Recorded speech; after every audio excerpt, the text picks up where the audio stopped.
Fala galera, beleza? Eu sou o Udney, você está no Bora Mundo e a gente vai fazer mais um vídeo de psicologia. E nós estamos falando agora sobre o desenvolvimento do ser humano, beleza? A gente está pegando os pontos de desenvolvimento da teoria do Piaget, certo? O livro que eu estou usando, se você está interessado, lembre que tem mais de 40 vídeos aqui na playlist de psicologia. Se você está interessado, o link está aqui na descrição. Dá para você comprar pela Amazon, o livro é baratinho, bacana. E tem uma nova edição que tá aí, hein, beleza? Então faça suas compras pela Amazon, porque assim você ajuda o canal, tá certo? E o link tá aqui, não tem só esse link, tem de mais um livro que eu vou indicar, então dá uma olhadinha, clica, vai lá, vê a quantidade de página, conteúdo que você vai gostar com certeza, fora esse daqui que é fundamental, certo? Bom, a gente vai falar agora sobre o período sequente, tá? A gente falou primeiro do período sensório-motor, certo? De 0 a 2 anos. Agora a gente vai falar do próximo período, que é o período pré-operatório, tá? É o período que vai durar de 2 a 7 anos, beleza? Bom, primeira coisa que a gente vai entender é que esse período é conhecido como a primeira infância, tá certo? De 2 a 7 anos. Nós vamos falar de alguns aspectos importantes, como os aspectos mais importantes, inclusive sobre os aspectos afetivos. E é interessante você ver todos os vídeos sobre todos os períodos, porque você vai vendo a progressão, a diferença, né, de um para o outro e como é que isso vai crescendo, né? Como isso vai mudando conforme a idade do desenvolvimento da criança, tá certo? Lógico, nesse período nós estamos falando do desenvolvimento da criança, mas depois do quarto período é do adolescente em diante, certo? Bom, vamos lá então. Aspectos importantes que você precisa entender. Entre eles, o aspecto mais importante, a coisa mais importante que vai surgir nesse período, no começo do período, é o aparecimento da linguagem, tá certo? E é interessante que a linguagem é o mais importante, porque nesse momento ele consegue se comunicar com o mundo de uma forma mais fina, tá certo? É uma característica muito grande dessa idade, tá certo? Bom, essa linguagem ela vai permitir várias coisas interessantes, várias mudanças e várias relações. E tem 3 pontos principais que o fato do desenvolvimento da linguagem vai ajudar, tá? Vai mudar, na verdade, esses aspectos que eram tão pequenos, agora vão ser maiores. Ela vai mudar os aspectos, né, de relacionamento com os vínculos afetivos, vamos dizer assim, né? Esses vínculos, de forma geral, os vínculos afetivos vão ser extremamente afetados. O desenvolvimento intelectual vai ser plenamente desenvolvido, certo? E as relações sociais. Esses 3 vão ser inteiramente afetados pelo fato do domínio da linguagem, de se começar ali a dominar melhor a linguagem, principalmente a questão da linguagem da fala mesmo, né? Então, de dominar esses símbolos para começar a se comunicar com o mundo. Olha que interessante, no período anterior, a gente viu que a criança se comunicava com o mundo de forma diferente, mais restrita. Agora já está abrindo o leque, né? Ela consegue se comunicar e interagir com vários aspectos, tá certo? E aí é uma coisa interessante, né? Que ela vai gerar esse desenvolvimento, principalmente nessas 3 áreas, afetiva, intelectual e social, ela vai gerar uma coisa interessante que é uma comunicação entre indivíduos, né? Então, o que a gente tinha no período anterior? A gente tinha a criança como uma criança solitária, tá? Em sua relação infantil, né? Agora, ela é uma criança que já está maior e nesse momento vai começar uma interação de comunicação entre os outros indivíduos, né? Uma comunicação com mais informação e mais entendimento, tá certo? Então agora você se comunica com todos os outros indivíduos de uma forma mais clara. Você se comunica com seus pais, com os conhecidos, né? Com a professorinha da creche, com os seus amiguinhos. Então, quer dizer, toda essa comunicação vai ser aguçada. Isso vai ser gerado por causa da linguagem, do desenvolvimento da linguagem. Tá certo? Bom, outra coisa importante de pontos que você precisa anotar é que vai acontecer algo importantíssimo. Por quê? Se agora você tem a linguagem, né, que vai dominar mais símbolos de troca de informação ou de comunicação, uma coisa que vai acontecer é que, se ele está aprendendo a se expressar, vai acontecer a exteriorização da vida interna, né? Então tem uma vida de sentimentos, tem uma vida de desejos, de vontades e de pensamentos, que a criança no primeiro período não conseguia expressar direito. Só que agora nesse período, como ela já está dominando uma questão da fala, né? Ela já repete e entende mais palavras e consegue aplicar essas palavras, agora é o momento em que ela vai externalizar esses desejos, esse mundo que está dentro dela, né? Todos esses desejos, esses pensamentos, ela vai agora conseguir transformar em frases, em falas, nesse tipo de símbolo de linguagem, então ela vai conseguir exteriorizar essa questão. E dentro disso tem um ponto interessante, é que ao exteriorizar, a conseguir falar sobre questões sobre o que vai fazer ou não, ela começa a fazer uma espécie de antecipação das ações, né? Como frase simples, por exemplo, antecipar é antecipar mesmo, dizer antes ou mostrar antes pela linguagem, tá certo? Por exemplo, ela fala que eu quero, né? Antes de pegar, talvez ela fale eu quero, ela está exteriorizando e ela está já antecipando o que ela vai fazer. O não quero também, quer dizer, ela já está falando que não quer, está antecipando que ela não vai querer aquilo. O eu sei, o eu não sei. Então esses são exemplos simples para você entender como é exteriorizar esse mundo, né? Como é você antecipar essas ações.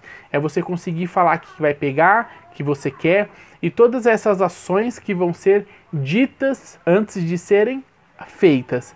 Certo? Isso é muito importante. Outra coisa importante também é que nesse momento vai ser excluída a objetividade, né? Agora, por que vai ser excluída a objetividade? Primeiro que a criança não domina toda a linguagem, a criança está passando por um período, principalmente no começo do período, que é de 2 a 7 anos. No comecinho desse período, ela ainda não domina todos os símbolos de linguagem, não domina toda a linguagem, não conhece totalmente o mundo exterior, tá certo? Então a gente vai ver uma questão de exclusão de objetividade, de coisas objetivas, né? E o que é isso, né? Tem uma frase importante que ele coloca aqui no livro, que é o seguinte, né? Uma frase não, né? Uma ideia, que é o seguinte: como ela não tem o domínio objetivo de muitas coisas, o que vai acontecer? Ela vai trabalhar nesse momento com aquilo que ela consegue dominar minimamente, que são símbolos, que são desejos e fantasias. Tudo isso vai meio que se misturar, o desejo dela vai aparecer de formas em fantasia, de formas de desejo. O real, as coisas reais vão ser muitas vezes representadas e os seus desejos de uma forma de fantasia, de ficção, né? Porque ela ainda não conhece totalmente a realidade em volta dela para expressar dessa forma, nem tem domínio para expressar dessa forma. Então essas coisas vão aparecer como um jogo simbólico, né? Uma espécie de jogo simbólico com o mundo que está à volta dela, certo? Isso é muito importante, certo? Bom, agora vamos ao próximo ponto, que é importantíssimo, que desse jogo simbólico, eu separei um exemplo muito bacana aqui, dessa questão do jogo simbólico e dela estar num período onde a fantasia e a ficção está muito atrelado com a forma em que ela pensa, a forma em que ela entende o mundo, tá? E eu quero usar um exemplo aqui do Harry Potter, é isso mesmo, para a questão de explicar o mundo. Olha só que bacana, deixa eu grudar minha pautinha aqui, certo? É o seguinte, essa história é interessante para você entender melhor essa questão da fantasia da mente da criança, porque é algo que, para quem não tem domínio, para quem não tem uma leitura sobre esse assunto, é meio confuso, tá certo? As pessoas que vêm com um senso comum falar sobre isso, geralmente tem uma fala muito peculiar. Agora, o que aconteceu? Vamos falar no exemplo da leitura, o que chama a atenção das crianças de fato, né? Para essa idade aí dos 2 aos 7. Principalmente quando ela está no finalzinho do 7, que é onde geralmente ela começa já a ler, mas aquilo que também ela escuta. O que é interessante para ela? Algo que chama a atenção da criança, que desperta a interação da criança, é esse mundo simbólico da fantasia, certo? E o que isso tem a ver com Harry Potter? Uma coisa interessante que tem a ver com você dar às crianças, depois desse período também, tá? Isso vai ser um problema. Leituras que não condizem com aquilo que está envolvendo o mundo simbólico dela naquele momento, faz com que elas não gerem o interesse daquilo, porque aquilo não tem a ver com a forma em que ela está enxergando as coisas, né? Então você estava antigamente na escola, você, sei lá, tinha 10 anos, 11 anos, 7, 8 anos, e você tinha que ler livros bizarros às vezes. Por exemplo, você chega com uns 12 anos, sei lá, 4ª série, 5ª série, 12 não, né? Mas por aí, 12 anos, quinta série, mais ou menos. 12, 13, Então você tem que ler livros como, por exemplo, sei lá, Dom Casmurro. A gente lê essas coisas, sendo que, na verdade, a nossa mente ainda está ali muito próxima da fantasia e da ficção. E por isso que o Harry Potter fez tanto sucesso, né? Fez tanto sucesso porque ele é um livro escrito para essa idade que fala sobre fantasia e ficção. E é um livro que vem desenvolvendo muito simples uma leitura para essa idade. Por exemplo, a minha filha tem 11 anos, ela começou a ler com os 10 anos Harry Potter e ela gosta bastante. E ela lê de uma forma muito fluida e lê um grande volume. Então, quer dizer, de forma geral, isso vendeu muito, porque fazia um contato direto com o que a criança entende e o que ela usa para interpretar o mundo à sua volta, entendeu? Então o Harry Potter, ele teve um momento no nosso cenário de literário no Brasil, onde se vendeu muito Harry Potter, né? Por quê? Por causa dessa conexão com o seu público-alvo, tá certo? Bom, e aí é o seguinte, vamos então passar para coisas que vão acontecer geralmente no final desse período. Lembrando, o período tem de 2 anos a 7, tá? Então vamos para coisas aqui que vão acontecer no final do período, tá certo? Bom, no finalzinho do período, tá lá quase para os 7 anos, vai acontecer o seguinte, que ele vai passar desse mundo simbólico e ele vai começar a procurar a razão. Razões casuais, razões simples para explicar as coisas, tá certo? E é nesse momento onde vai surgir a famosa fase do porquê. Por quê? Porque ele começa a procurar a entender as coisas de uma forma menos simbólica, menos fantástica, e ele começa a querer saber a razão, o porquê das coisas. Então é uma fase onde mentalmente o porquê aparece automaticamente, porque ele está transitando de forma de estrutura de pensamento. Então agora ele falou por quê? Porque de fato ele quer saber como é que aquilo funciona, como é que aquilo é, por que aquilo é assim, né? Como é que aquilo é de fato. E aí para você explicar para ele, para que ele entenda e consolide um conhecimento sobre aquilo, tá certo? Isso é muito importante. Um parênteses, para você que quer ter uma ideia dessas coisas, do porquê, aqui no canal eu vou deixar aqui um link também, que eu falo, eu tenho uma playlist de uns vídeos que é eu e minha filha fazendo perguntas e respostas de curiosidades de crianças. Por exemplo, ela me perguntou por que a água fica parada no céu. Como é que a água da chuva fica parada no céu, se ela é pesada? Então lá eu explico em 1 minuto o porquê.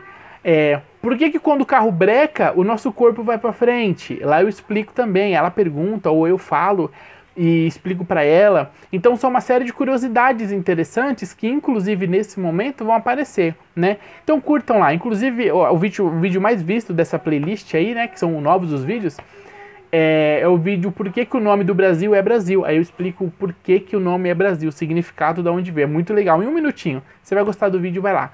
Então é uma fase onde está querendo construir essa razão, o conhecimento racional. Isso é muito interessante, tá certo?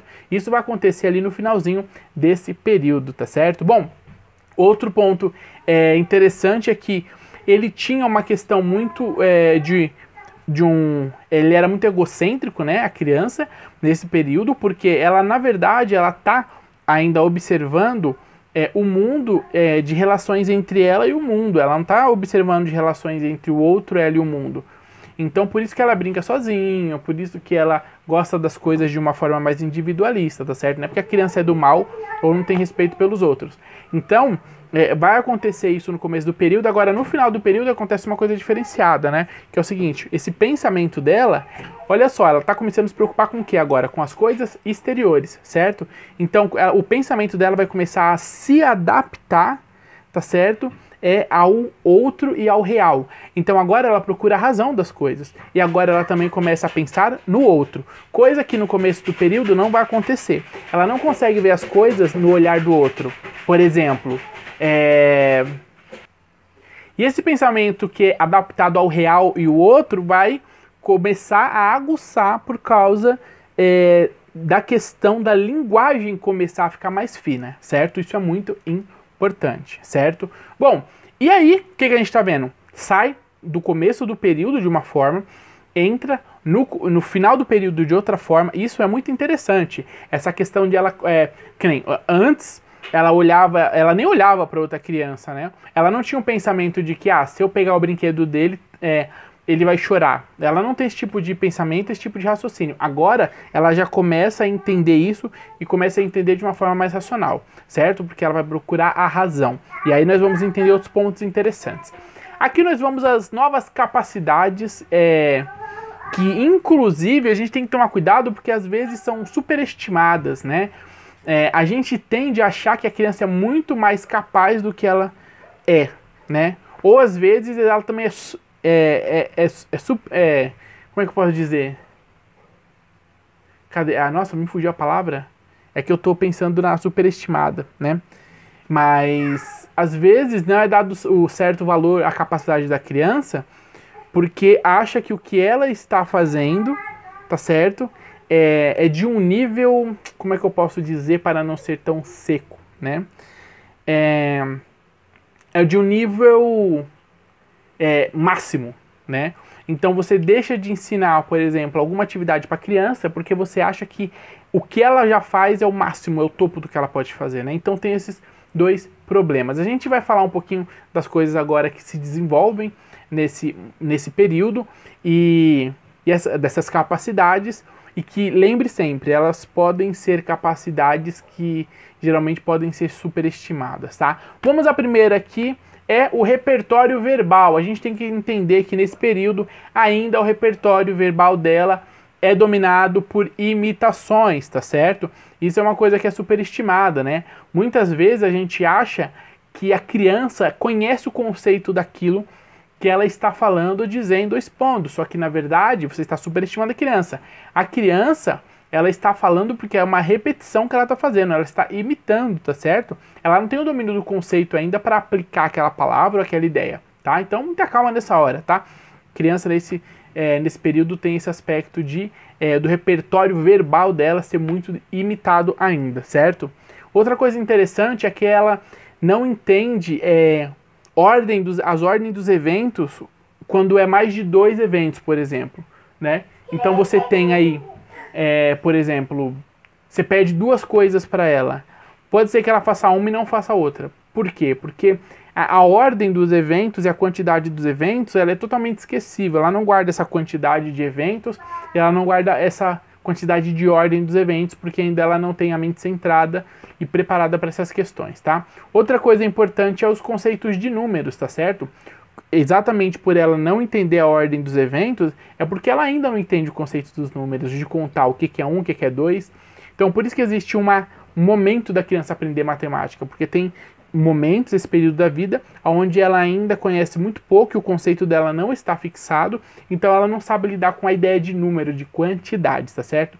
Essa coisa interessante, porque essa questão tem tudo a ver com quantidade e proporção. Tem uma experiência bacana que o pessoal faz na internet, eu já vi alguns vídeos sobre. Quando der, se der, eu faço aqui, tá certo? Você pega uma criança que está nesse período e funciona mais ou menos assim, para você entender que ela não tem noção mesmo da ordem das ações e sobre a proporção e quantidade, né? O que acontece? Acontece assim, eu não vou fazer aqui, mas eu vou mostrar como é que o pessoal faz. Eles pegam 2 copos iguais, com a mesma quantidade de água, colocam na frente da criança e falam assim, olha, o que você tá vendo aqui são 2 copos, tá certo? Tá certo. Com quantidade de água, não é? A mesma quantidade de água, né? Igualzinho, não é? Aí você mostra pra ela os 2 copos, ela os 2 copos de vidro. Aí o que você vai fazer? Você vai pegar uma taça mais gorda e uma taça bem fininha alta. Você vai colocar os 2 copos e vai encher as duas com um copo de vidro. E você vai perguntar pra ela, qual das 2 taças tem mais água? Lógico, pra você que é adulto, você entende que as duas têm a mesma quantidade de água. Só que a criança, na hora que você jogou a água dentro da taça, ela já não conseguiu mais calcular aquela dinâmica. Então ela olha e ela vai, não pela lógica da quantidade de água, mas pela simples percepção dela. Se o copo for volumoso e cheio, a taça, ela vai achar que é a taça, porque a taça visualmente está ocupando mais espaço para ela geográfico. Então ela acha que a taça é maior. Portanto, se para ela a taça é maior, a taça tem mais água, certo? Mesmo sendo a mesma quantidade. É um experimento muito legal para fazer com crianças dessa idade que estão no finalzinho desse período, certo? Outra coisa interessante aí é que, como eu disse, principalmente no começo do período, a criança está centrada em si, tá? como eu disse, no final do período ela começa a entender a realidade e entender um pouco mais que existe um outro, né? Agora, principalmente no começo do período, ela está centrada em si, tá? Isso é uma questão mental, psicológica dela, de estar centrada em si, porque ainda o mundo é aquele mundo que está muito conectado com ela e para ela, tá certo? Bom, outra coisa interessante é que, como ela está centrada nela, o que vai gerar? A dificuldade de se brincar e de se trabalhar em grupo. Isso é no começo do período, isso é muito grande, essa questão ela é muito forte, né? Então a criança não tem essa dinâmica de querer brincar em grupo. Você forçar isso é muito ruim, né? Então ela está se descobrindo para ela. Então, como ela está centrada em si, existe uma dificuldade praticamente impossível de uma criança brincar em grupo, trocar os brinquedos, né? Porque exatamente não é o momento dela. Tem um desenho para crianças chamado Daniel Tigre, onde tem um capítulo muito legal que é sobre essa questão de brincar, e eles estão na creche, o Daniel Tigre vai para a creche, e tem uma musiquinha que é assim, que ensinando, né, nesse momento dessa relação, ensinando a dividir os brinquedos, né, é bem interessante. A musiquinha deixa eu ver se eu me lembro. Você lembra da musiquinha do Daniel Tigre, que primeiro eu brinco e depois é você? Tô consultando a produção, porque quando a gente fala, a gente consulta a produção. Então, tem uma musiquinha bem interessante, eu não vou lembrar, se deixar, qualquer coisa eu acho e deixo aqui. Que é para vocês verem como a dinâmica da fala ajuda nesses momentos de desenvolvimento. A musiquinha é muito legal, certo?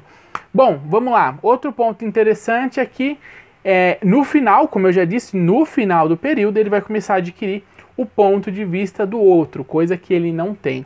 Tá certo? Isso vai acontecer no final do período com o amadurecimento e entendimento da linguagem simbólica e tudo mais, certo? Bom, esses são algumas novas capacidades que podem ser superestimadas da criança, tá certo? Mas são novas capacidades, tá certo? Bom, e por último nós vamos ter aqui, vamos colocar na próxima pauta, vamos ter as mudanças afetivas, porque o que a gente viu? A gente viu mudanças mais técnicas, né? Mais psicomotoras e tal da criança. Agora ela também vai mudar afetivamente, tá certo? Os aspectos afetivos dela. Então, vamos falar alguns pontos importantes dos aspectos afetivos, tá certo? Vai começar a se desenvolver, devido à linguagem e devido ao reconhecimento do outro no final do período, uma coisa que são os sentimentos interindividuais, né? Então, os sentimentos que ela vai começar a ter por pessoas, né? Por aquelas pessoas de uma forma individual, certo? E é nesse momento que vai surgir a ideia de respeito pelo indivíduo superior, né? Então é nesse momento que ela entende o respeito pelos pais, por alguns parentes, que ela relaciona o respeito pelo professor, né? Então é nesse momento em que isso pode ser inclusive cultivado, né, na criança, que é essa questão do respeito. Por quê? Porque ela está no momento onde ela respeita e entende as figuras que ela considera superior a ela, né? Que são essas figuras de mais velhas que estão fazendo parte do mundo dela, tá? Aí entra coisas interessantes, né, que a gente vai falar, que é sobre outros critérios que são parte do desenvolvimento afetivo. Lembrando o seguinte, tá? Que esse respeito aí e respeito a essas autoridades, vamos dizer assim, né? Porque vão se tornar autoridades para ela, é um misto, vamos lembrar bem, um misto de amor e temor, né? Porque essas pessoas, né? Elas são maiores do que ela, elas carregam todo um potencial que ela sente também um certo temor, né? Por isso que quando uma criança fala para outra que vai bater, existe uma reação, mas quando um adulto vai falar para a criança que vai bater na criança, existe um temor muito grande. Então essa relação de respeito aos indivíduos superiores tem um pouco desse amor e um pouco desse temor também, tá? Vamos lá, alguns critérios então, como nós estamos falando, desse momento afetivo que vai mudar, tá certo? O primeiro aí é um critério moral, né, que vai se desenvolver, um critério moral de obediência, tá certo? Vamos lembrar de novo das características que eu disse sobre o critério de obediência, tá certo? Outra coisa interessante é sobre as regras.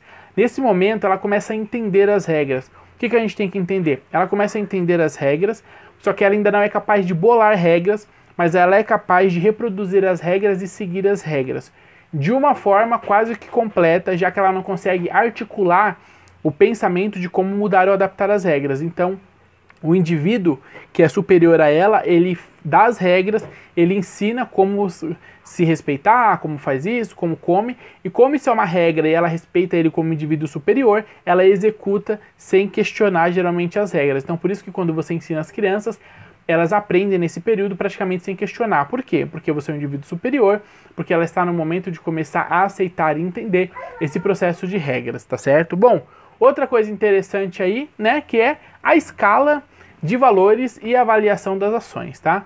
Então, nesse momento, ela vai começar a aguçar e refinar os valores dela. É o momento onde ela vai começar a escolher com que brincar e por que brincar. Então, por exemplo, ela pode escolher brincar com você por causa do seu carrinho, ou então brincar só com você. Então o sistema de valores dela começa a aparecer, começa a fluir, né? De entender o que é melhor para ela, tá certo? Isso é muito interessante. Isso vai mexer na forma das avaliações, de avaliar com que brincar, com quem brincar, o que fazer, com quem falar e de quem gostar. Então essas ações vão ser ali